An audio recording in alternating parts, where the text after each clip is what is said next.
Hoover. I'm the service manager here at Summit Truck Group in Northwest Arkansas. Today we're standing in front of this brand new beautiful 9900i. We're going to go over a few brake inspections and maintenance procedures and show you the effects of bad maintenance. All right, now that we've got our truck pulled in on a flat level surface, we've got our wheels blocked. First thing you want to know is what kind of truck you're dealing with, what its vocation is.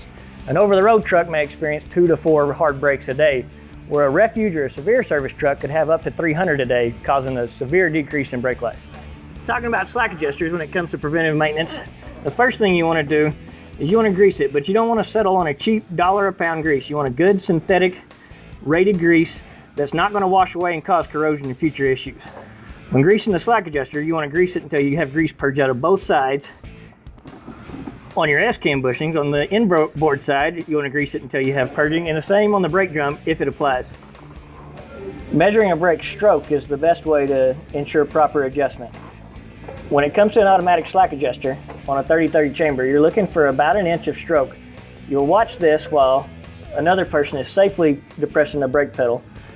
If you have more than 1 inch, don't simply adjust an automatic slack adjuster.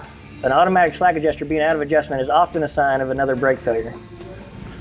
All right, moving forward to the brake chamber, the first thing is simple, and probably the most common failure we see on brakes. Make sure your dust cover is in place. It keeps water, salt, and everything else out of this brake chamber, which would cause a premature failure. Also, in case of a roadside emergency, make sure you got a cage and bolt. There's nothing more frustrating than trying to release brakes without it. Take to your air lines, you're going to make sure that they're both evenly separated, they're not rubbing each other or anything else. That's a quick way for a catastrophic brake failure to allow one to rub into.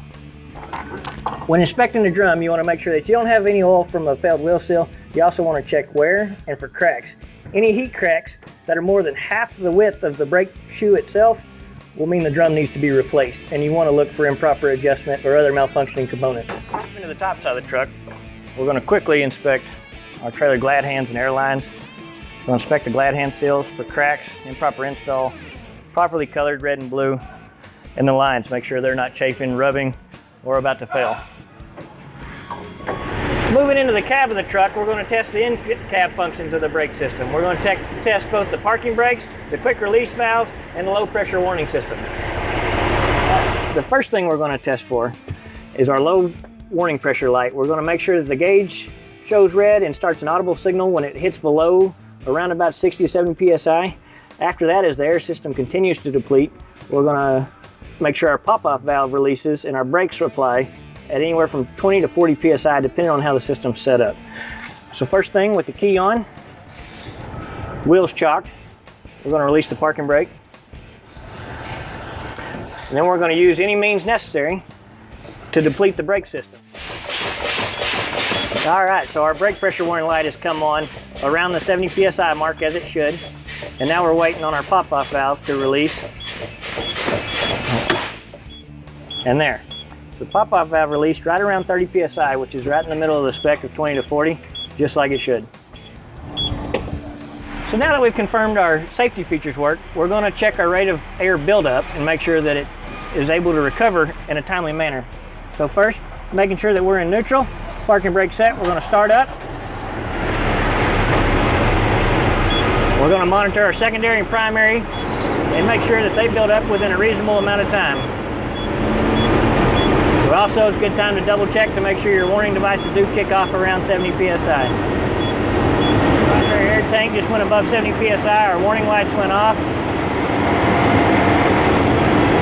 Air pressure is up to a safe operating range. The governor should kick out at about 120 psi. All right, it appears the governor shut off and we've maxed out at 120 psi.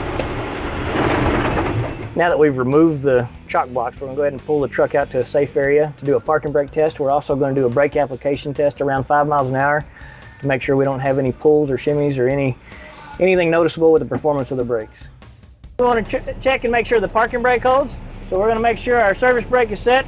We're going to put it into low gear and we're going to gently release the clutch to apply torque.